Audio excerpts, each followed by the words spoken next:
전능하신 하나님 아버지, 오늘의 주인공 되게 하심을 감사드립니다. 세상에서 제한된 삶을 사는 것도 감사한데 예수 믿고 구원받아 영원히 사는 하늘 백성 되게 하심을 진심으로 감사를 드립니다. 오늘 이 예배를 통해 하나님 홀로 영광 받으시고 우리는 감사와 기쁨이 넘치게 하여 주시옵소서. 우리가 사는 이 세상은 답답하고 서글픈 소식들이 계속되고 있습니다. 믿음을 잡아 흔드는 일들도 많고 상처 주는 사람도 상처 주는 일도 너무나 많습니다. 그러나 견디고 이기게 하시며 흔들리지 않게 붙들어 주시기를 원합니다. 천국 소망으로 저 높은 곳을 향해 끝까지 가는 견실한 삶의 주인공이 되게 하여 주옵소서. 오늘도 일터와 객지와 외국에 있는 우리 성도님들과 자녀들을 기억하여 주시고 병상에서 치료주는 이들을 주님께서 치유와 회복의 은혜를 허락하여 주시오며 오늘 예배에 참석하지 못하고 영상으로 예배하는 이들도 모두에게 평안의 복을 허락하여 주옵소서. 부중한 주의 말씀을 전합니다. 성령께서 역사하셔서 치료와 회복이 있는 은혜의 시간이 되게 하여 주옵소서. 감사드리옵고 예수 주님 이름으로 기도드리옵나이다. 아멘. 아멘. 할렐루야. 아멘. 주 안에서 평안하셨습니까? 네. 이제 날씨가 제법 쌀쌀하다는 느낌이 듭니다. 한절기 날씨에 건강 유의하시고 오늘 또 주님 앞에 예배드리러 나온 우리 사랑하는 성도 여러분의 삶과 또 여러분의 가정 위에 여러분 자녀 위에 또 간절한 기도 제목 위에 하나님의 놀라우신 은혜와 사랑과 축복이 함께 하시기를 주님 이름으로 축원합니다. 아멘. 자, 옆에 있는 분들하고 반갑게 우리 인사만 하고 가겠습니다. 샬롬. 주 안에서 평안하셨습니까? 시작. 샬롬. 주 안에서 평안하셨습니까? 아멘. 네. 우리 또 손을 내밀고 우리 사랑하고 축복합니다. 인사합니다. 자, 손을 내밀고 마음을 담아서 자, 시작. 사랑합니다. 축복합니다. 아멘.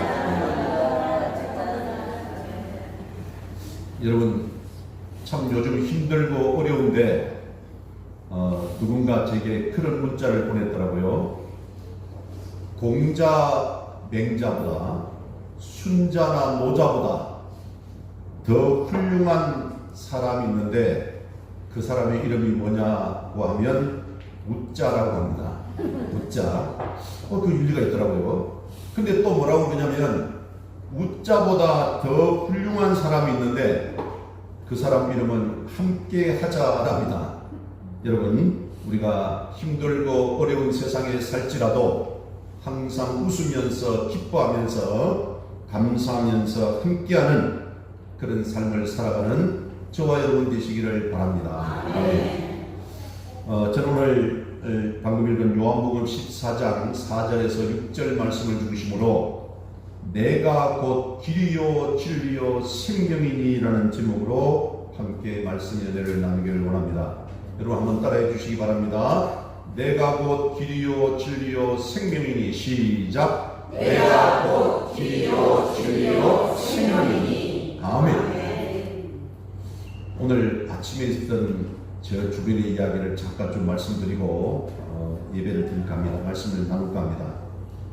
제 초등학교, 중학교 이 동창 중에 한 명이 5년 전에 중풍을 맞아서 쉽게 얘기하면 편마비죠. 한쪽 팔과 다리가 마비되어서 꼼짝도 않고 집에서 있었다고 합니다. 저는 그동안 서로 연락이 끊어졌기 때문에 서로 이렇게 그 내용도 잘은 모르고 어렴풋이 그 친구가 좀 힘들어한다는 이야기를 들었는데 아무튼 어떻게 해서 제게 오늘 아침에 다른 친구가 제게 전화가 와서 지금 중풍을 맞은 그 친구가 지푸라기를 잡는 심정으로 저에게 전화를 통화하고 싶다는 거예요. 그래서 제가 이제 전화번호를 알아서 그 친구에 전화를 했더니만 아무튼 자기가 정말 5년 동안 너무나도 답답하고 너무나도 힘든 삶을 살았는데 정말 내년 1월 달에는 자기 딸이 결혼을 하는데 아빠로서의 역할도 좀 하고 싶은데 할 수가 없고 밖에도 못 나가고 다른 사람의 도움 받지 않으면 전혀 움직일 수가 없으니 더 이상 이런 답답한 삶을 살고 싶지 않다는 거예요. 그래서 그동안 뭐 어떻게 했느냐 했더니만 어느 절에다가 3천만 원을 들여서 불공을 들었는데도 전혀 이게 답이 없다는 거예요. 가족들이 얼마나 안타까운 마음이었으면 3천만 원을 들여서 불공을 들었을까요? 근데 또 뭐냐 하면은 또 다른데 그 친구는 울산에 살고 있는데 다른데 어떤 기도원에 갔더니만 정말 나쁜 목사라고 생각하는데 그 사람이 목사인지는 모르지만 헌금을 5천만 원을 하면 책임지고 병을 고쳐주겠다고 했대요. 그래서 어떻게 생각하느냐 저보고. 정말 저는 기가 막히죠. 근데 문제는 이 친구는 예수를 믿지 않습니다. 그래서 제가 오늘 저하고 통화하면서 가장 우선적으로 해야 될 일이 예수를 영접해야 된다. 예수를 믿어야 나도 자네에게 기도해 줄 수 있고 주변 분들이 자네를 기도해 줄 수 있다. 자기는 오늘부터 예수를 믿겠대요. 빨리 가까운 교회에 가서 예수를 영접하고 영접기도 받고 그 목사님에게 안수 기도를 받아라. 그럼 나도 예수 안 믿는 사람에게는 기도해 줄 수가 없다. 아무리 친구라도. 그러니까 예수 믿고 네가 영접 기도까지 받아서 예수를 믿는다고 작정했다면 내가 내일이라도 당장 내가 기도하고 교회에서도 기도하고 내 삶 가운데서 기도하고 너를 위해서 직접 전화로도 기도하고 필요하면 내가 내려가겠다라고 가지했습니다. 여러분 우리 삶 가운데 때로는 예기치 않는 그런 병마가 닥쳐서 우리 삶을 숨들일째 힘들게 할 때가 많이 있습니다. 어느 교회 권사님이 쓰신 생명이 있기에라는 글에 아주 짧지만 강력한 힘이 느껴지는 이런 글이 어느 신문에 실렸더라고요. 여기 보니까 이런 겁니다. 생명이 있다는 것은 얼마나 복이며 아름다운 것인가.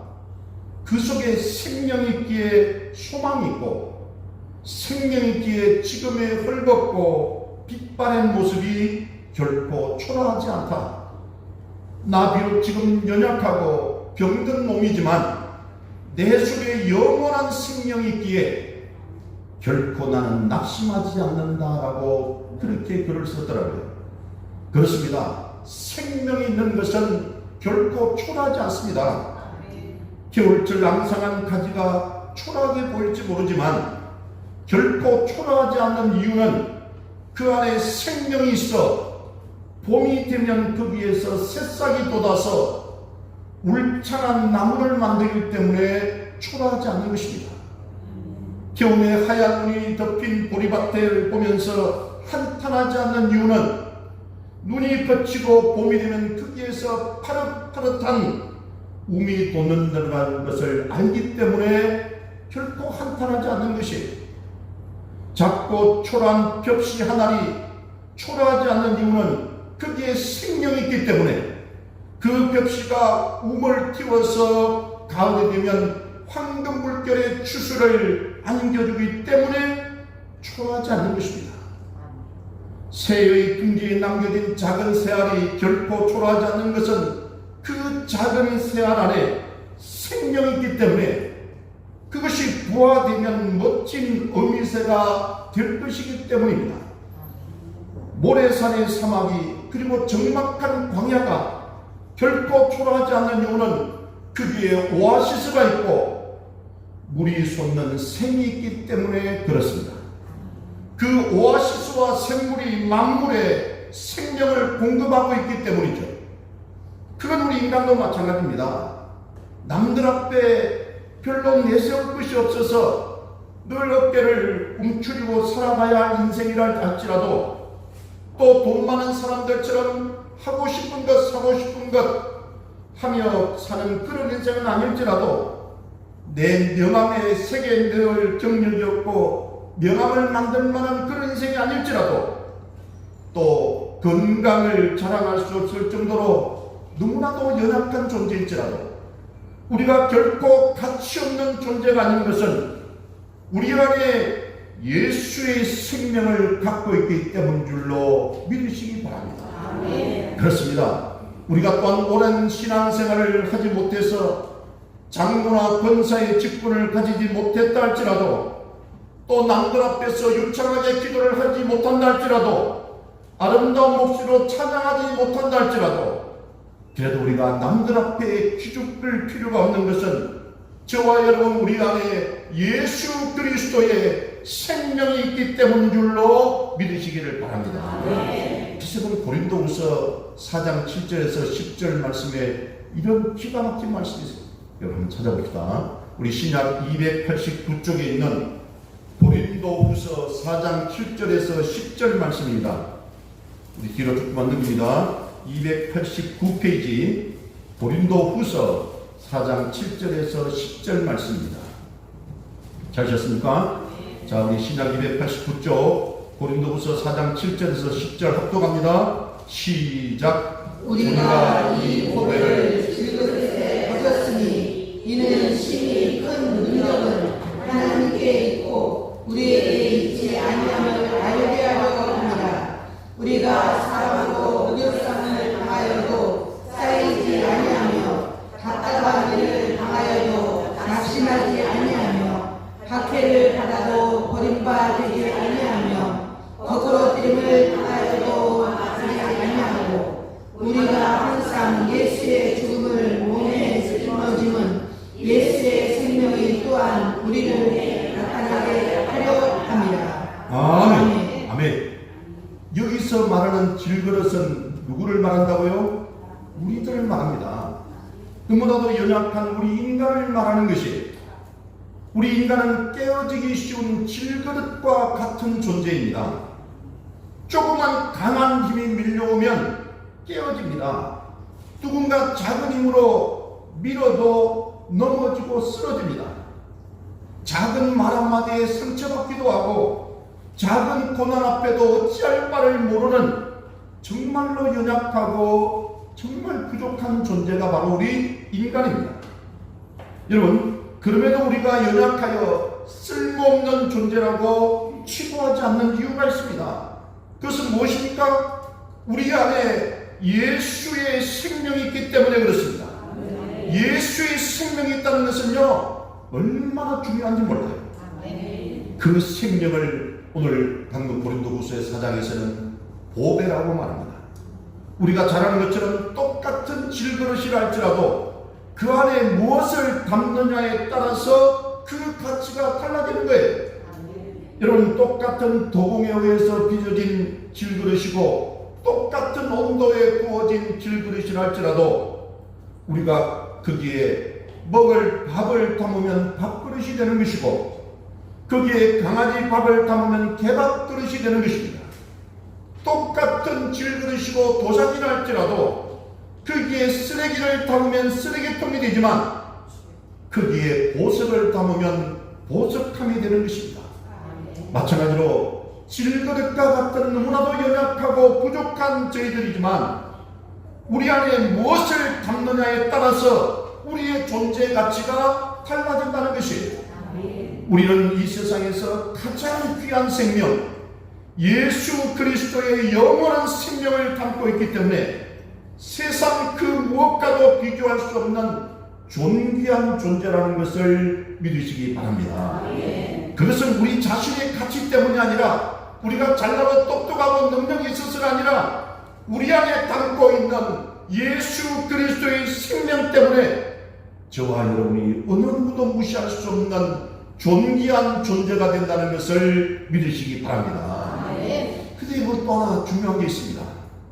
그것은 영원한 생명을 담고 있는 존귀한 존재가 되었음에도 자기 스스로 그 존귀함의 가치를 알지 못한다면 그 사람은 존귀한 삶을 살 수 없다는 사실이에요.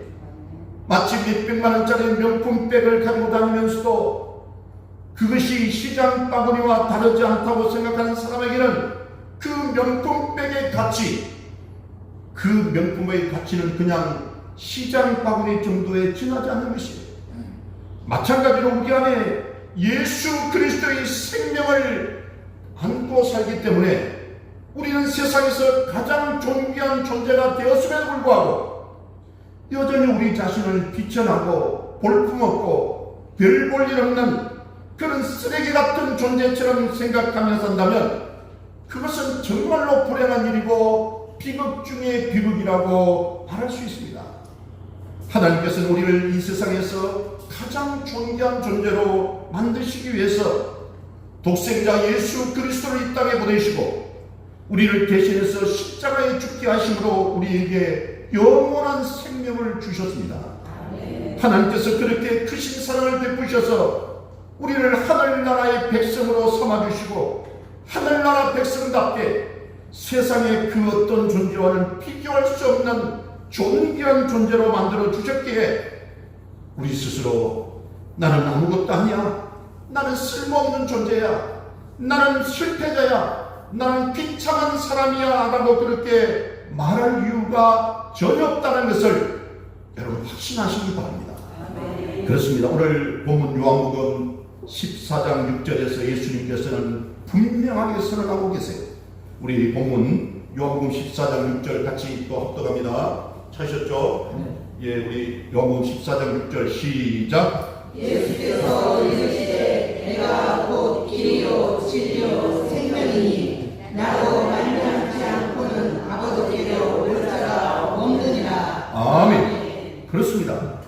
예수님은 하늘나라로 가는, 하나님 나라로 가는 길, 영원한 세상으로 가는 유일한 길이라는 것이 여러분 우리가 하나님께로 가는 다른 길은 없습니다.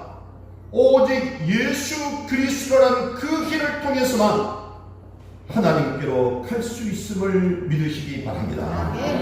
여러분 하나님께로 가는 유일한 길이신 예수님만이 진리인 것입니다. 세상에 수많은 진리가 있지만 영원히 변하지 않는 진리는 오직 하나 예수 그리스도밖에 없습니다. 여러분 며칠 전에 참 너무나도 영광스러운 일이 있었잖아요. 우리나라 한강이라는 소설가가 노벨 문학상, 그건 엄청난 상입니다. 그 상을 받았어요. 정말 너무나도 감사하고 축복된 일이죠. 근데 여러분 제가 제 자랑 좀 해서 그렇지만 그 사람이 보니까 제 학교 후배더라고요. 얼마나 감사한지. 근데 중요한 건 뭐냐면 그 사람이 정말 믿음이 좋은 사람이래요. 정말 믿음 안에서 정말 어떻게 보면 그 광주 사태나 제주 사상 사태나 우리 민족의 한과 그 여러 가지 그걸 원망 불평하는 것이 아니라 아름답게 승화하고 한을 잘 푸는 그 방법을 소설 속에 아주 낱낱하게 기록되어서 많은 사람들에게 감동을 주었다는 것입니다. 그리고 제가 다닌 그 학교 이 교훈이 뭐죠? 갑자기 생각 안 나네. 그게 뭐냐면 진리가 너희를 자유케 하리라 라고 했어요.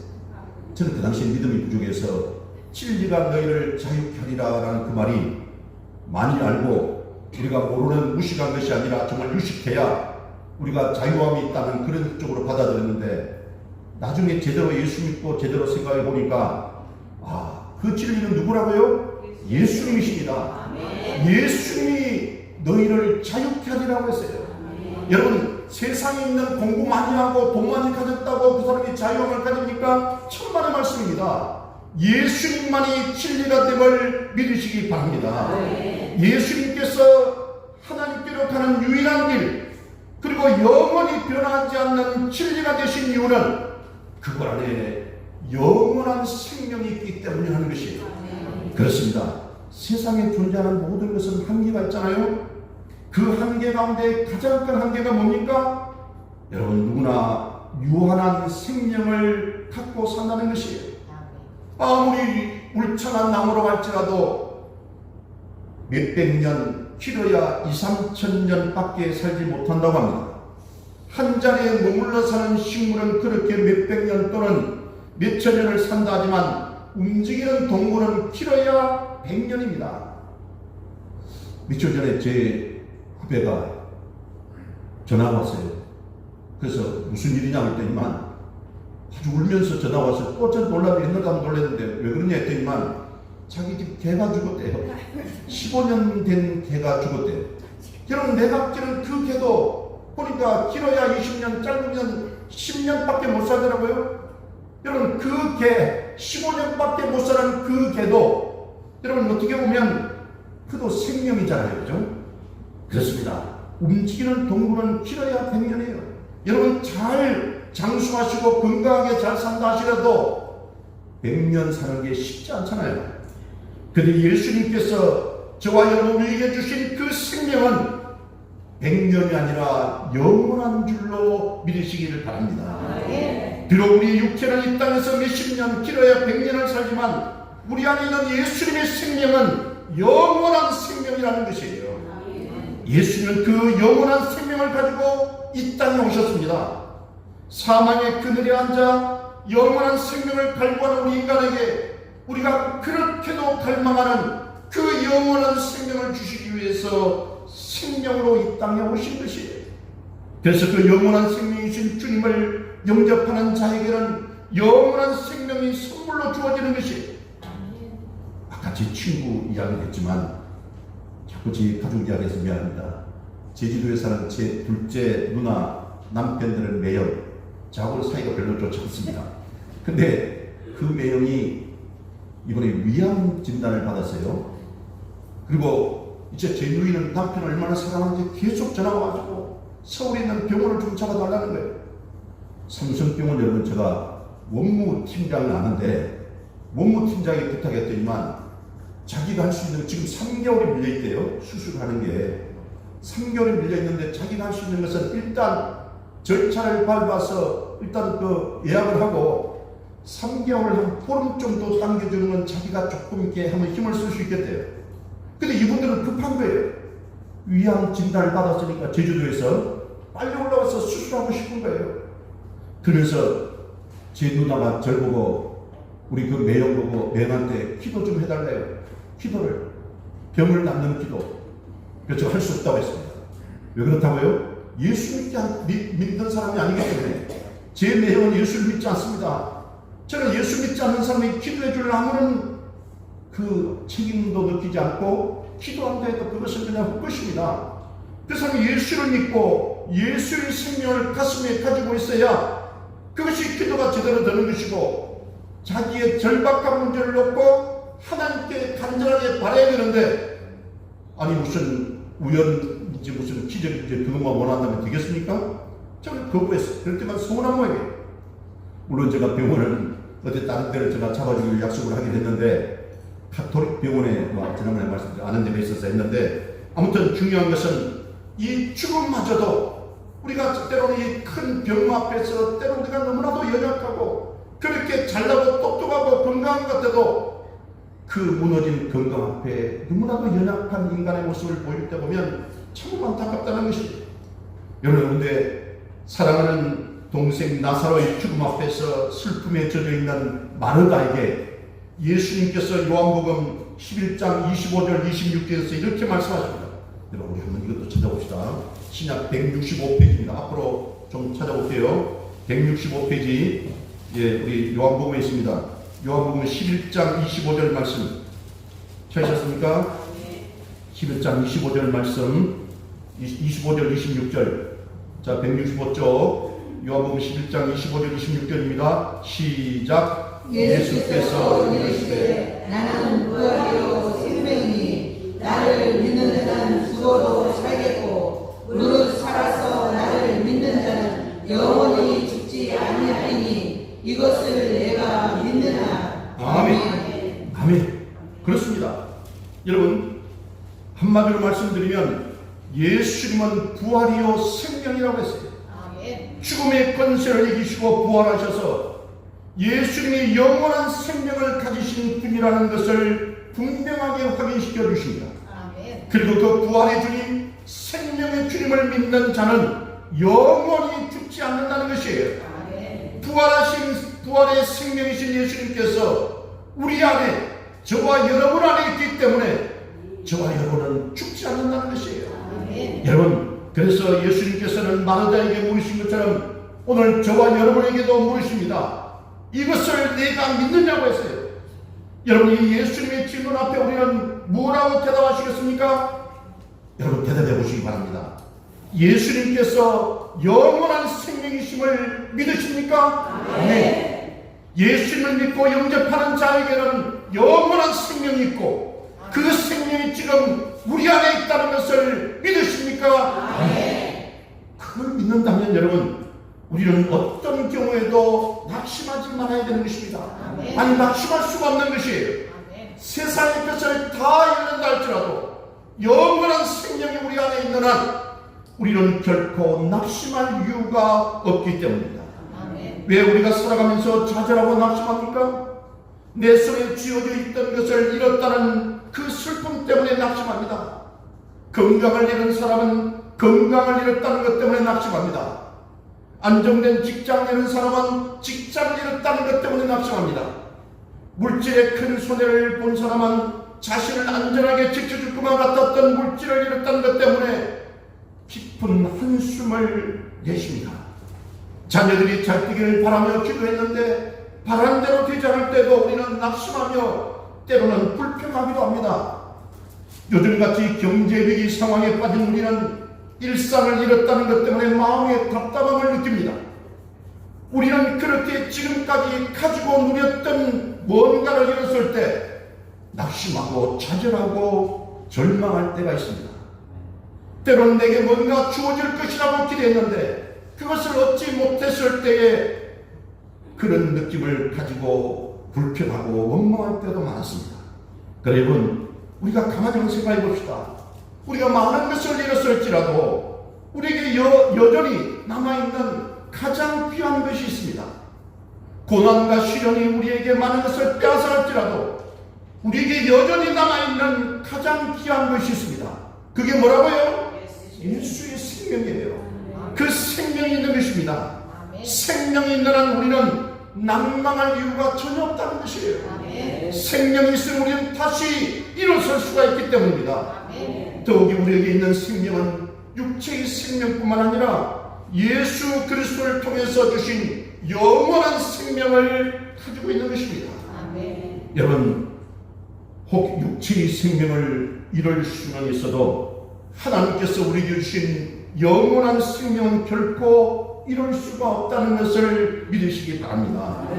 그 무엇도, 그 어떤 것도 하나님께서 저와 여러분에게 주신 그 영원한 생명을 우리에게 빼앗아갈 수 없기 때문에 그렇습니다.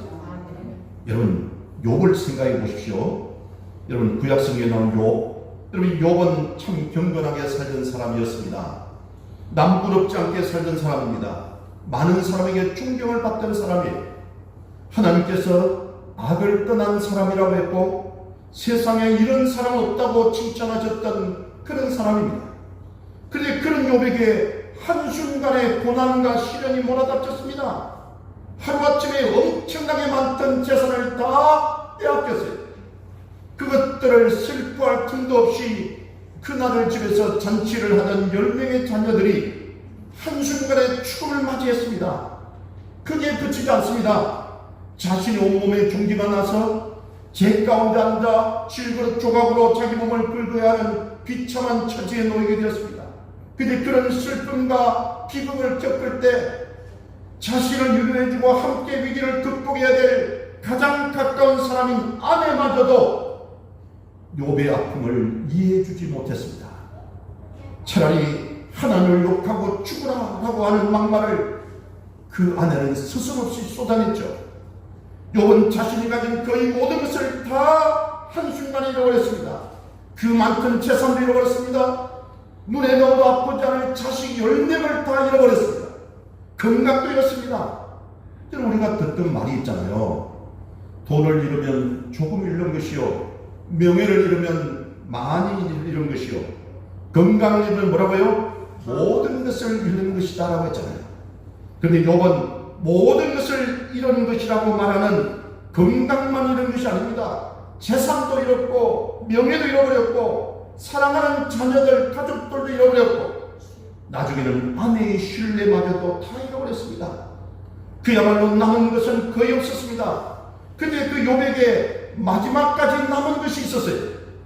그것이 바로 뭐라고요? 생명이었고 그 생명을 붙들고 있는 믿음이었다는 것입니다. 그 생명과 믿음이 있었기 때문에 욥은 일어날 수가 있었습니다. 그래서 욥은 모든 것을 다 잃는 그 상황에서도 하나님을 향하여 원망하지 않았습니다. 심지어 차라리 하나님을 욕하고 나가 죽어버리라는 그 아내의 저주에도 이렇게 대답을 합니다. 우리가 하나님께 복을 받았은즉 화도 받을 수 있지 않겠느냐? 라고 그렇게 말합니다. 여러분, 그래서 욥은 그 어떤 말로도 하나님께 죄를 짓지 않았다고 욥기 2장 10절에 기록되어 있어요. 여러분, 욥을 이렇게 만든 것이 무엇입니까? 모든 것을 잃는 상황에서도 낙심하지 않을 뿐더러 불평하거나 원망하는 말로 죄에 빠지지 않는 이유가 무엇입니까? 그것은 그가 자신에게 남겨진 것을 보았기 때문입니다. 잃어버린 것을 바라보며 슬퍼하고 불평한 것이 아니라 그럼에도 불구하고 여전히 남아있는 것을 바라보았기 때문입니다. 모든 것을 다 잃어버린 상황에서도 자신에게 남아있는 것은 두 가지였다고 했잖아요. 하나는 뭐라고요? 생명이었습니다. 생명이었어요. 그리고 또 하나는 하나님을 바라보는 믿음이었어요. 이 생명과 믿음을 가지고 끝까지 인내하며 그 욥은 승리하게 되는 것입니다. 그 욥은 결국 그 고난을 내 시간을 지난 후에 여러분 재산을 갑절이나 보상받았고 잃었던 자식들도 그 10명의 숫자만큼 다시 얻을 수 있었습니다. 여러분 그렇습니다. 때론 우리도 많은 것을 잃었다고 생각할 때가 있습니다. 그러나 그럴 때도 가만히 생각해보면 여전히 우리에게 남아있는 것이 많습니다. 모든 것을 다 잃었다고 생각하는 상황이 이렇다 할지라도 우리에게는 여전히 생명이 남아있는 것입니다. 우리의 육체의 생명이 다하는 순간을 맞이한다 할지라도 우리에게는 생명의 주님이신 예수님께서 주신 영원한 생명이 남아있는 것이에요. 그 영원한 생명 결코 빼앗아갈 수가 없는 것입니다. 그 어떤 힘도 우리에게 영원한 생명을 빼앗아갈 수 없는 거예요. 왜요? 그건 하나님께서 주신 것이기 때문입니다. 우리 안에 있는 생명은 예수 그리스도의 생명입니다. 그 생명은 죽음을 이긴 생명이에요. 십자가에서 우리 주님은 모든 것을 다 이뤘잖아요.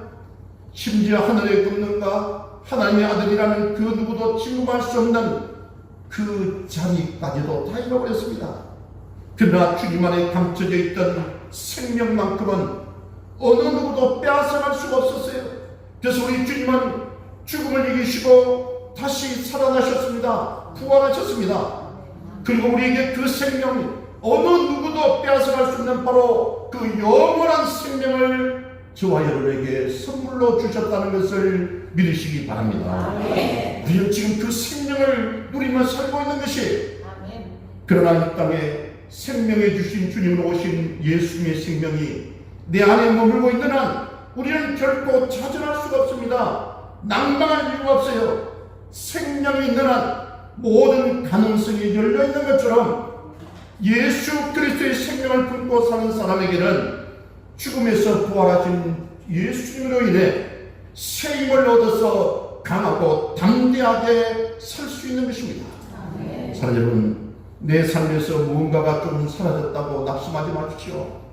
조금 잃었다고 풀주고 살지 마십시오. 물질 때문에 고통받는다고 괴로워하지 마십시오. 건강 때문에 힘든다고 포기하지 마십시오.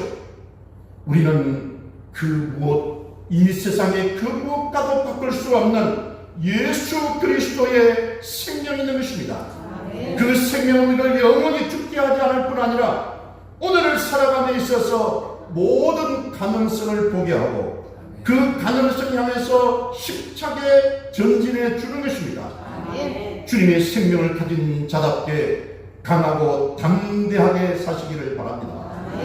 그 어떤 상황에서도 두려워하지 말고 그렇게 사시기를 바랍니다. 이 땅에 오신 예수님은 우리의 생명이십니다. 영원한 생명을 우리에게 주셨습니다. 우리도 그 생명은 우리 안에도 있는 것이에요. 그래서 우리가 좌절하지도 말고 낙심하지도 말고 포기하지 맙시다. 우리가 세상은 힘들어도 반드시 좋은 날 올 것입니다.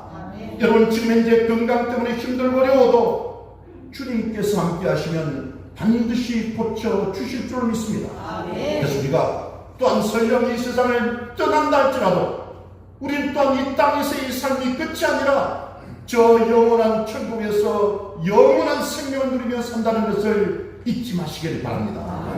그런 믿음으로 살아가면 이 세상에 무엇이 두렵고 무엇이 걱정이고 무엇이 근심이겠습니까? 여러분, 우리가 믿음으로 일어나시기를 바랍니다. 생명으로 우리가 끝까지 인내하며 승리하시기를 바랍니다. 오늘 어깨는 예수님의 생명을 가진 성도로서 이 땅에서도 풍요로운 삶을 살고 천국에서도 영원한 생명을 누리는 귀한 하나님의 자녀들 되시기를 주님 이름으로 축원합니다. 아멘. 기도하십니다. 좋으신 하나님, 참으로 감사합니다. 너무나도 힘들고 어려운 이 세상 살면서 부족하고 연약한 저희들, 때로는 낙심하고 절망하고 좌절했습니다.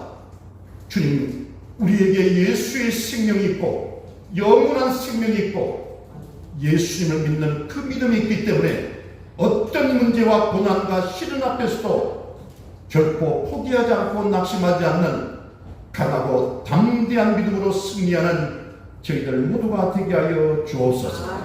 예수님 이름으로 기도드리옵나이다. 아멘.